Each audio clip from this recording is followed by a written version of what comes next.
Welcome back. Today we'll be talking about hypoxic cell injury. So whether it is drugs, an infection, nutritional imbalance, trauma, or ischemia due to a pulmonary embolism, this all causes a decrease in oxygen.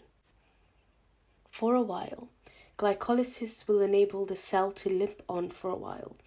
The cell initiates a heat shock stress response, which will probably not cope if hypoxia persists. But this is when, during injury, HSP, also known as heat shock proteins, will mend and maintain the cell viability.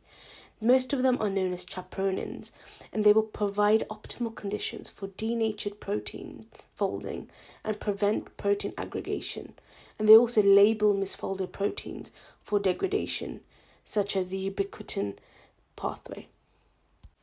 So as we know, the cell decreases in oxygen, and mitochondria ATP production also stops as oxidative phosphorylation comes to a halt.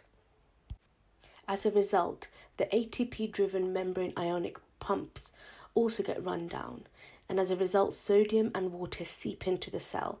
This causes the cell to swell up, and the plasma membrane is stretched. The downregulation of the sodium pump causes an increase in calcium and water and sodium inside the cell. This creates a gradient, and naturally potassium then leaves the cell. This then causes further swelling of the cell and also loses microvilli and forms blebs. As there is no oxygen present, anaerobic respiration occurs, and as a result, all the glycogen is used during anaerobic glycolysis. And during this, as lactic acid is produced as a byproduct, this then allows the pH to drop.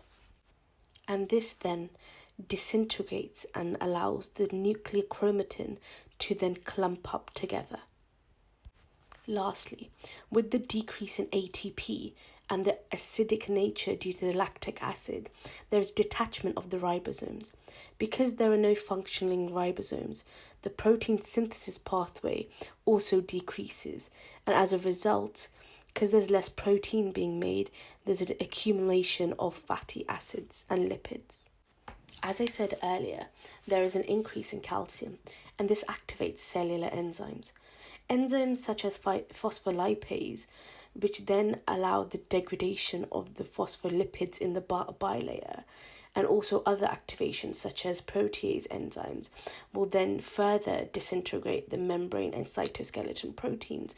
Both cause further membrane damaging and then causes the blebs to be formed.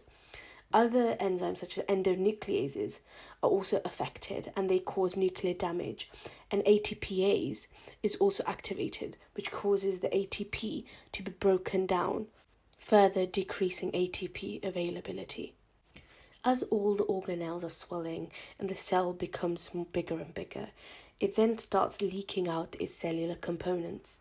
And as a result, the cell dies due to the bursting of the bleb.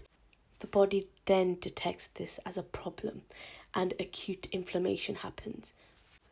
During acute inflammation, there are 3 steps. Firstly, there's changes in blood flow. There's exudation of fluid into the tissues. There's infiltration of inflammatory cells. So firstly, the vascular phase, the change in blood flow.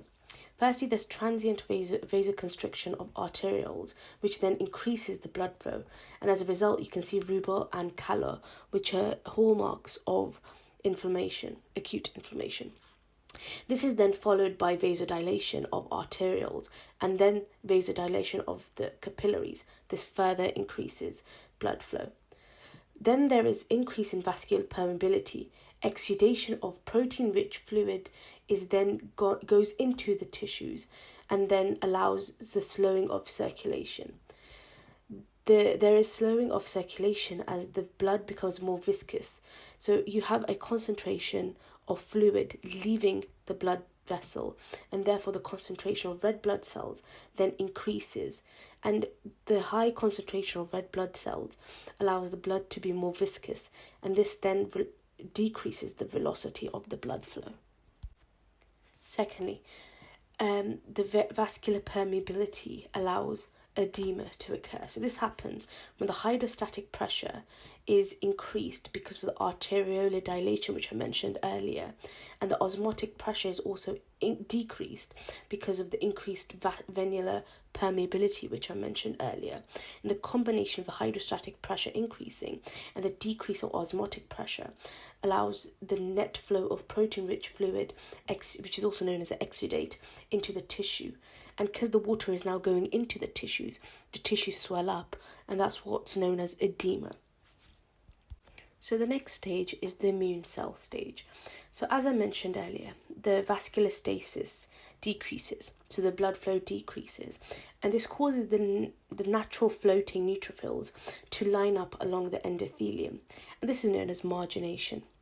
They're rolling along the endothelium until they stick to the endothelium. This is known as adhesion. And adhesion happens when there's molecules known as integrins that are on the neutrophil surface, and then the integrin ligand, which is found on the endothelial cells, are then combined and they join together. And with this joining, this allows the digestion of the endothelium and then allows the neutrophil erode the membrane and then get inside the cells.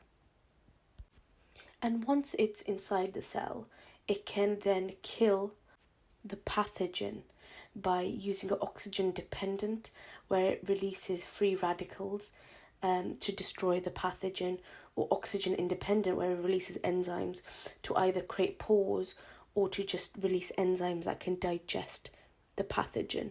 And that's how the neutrophils protect you against pathogens.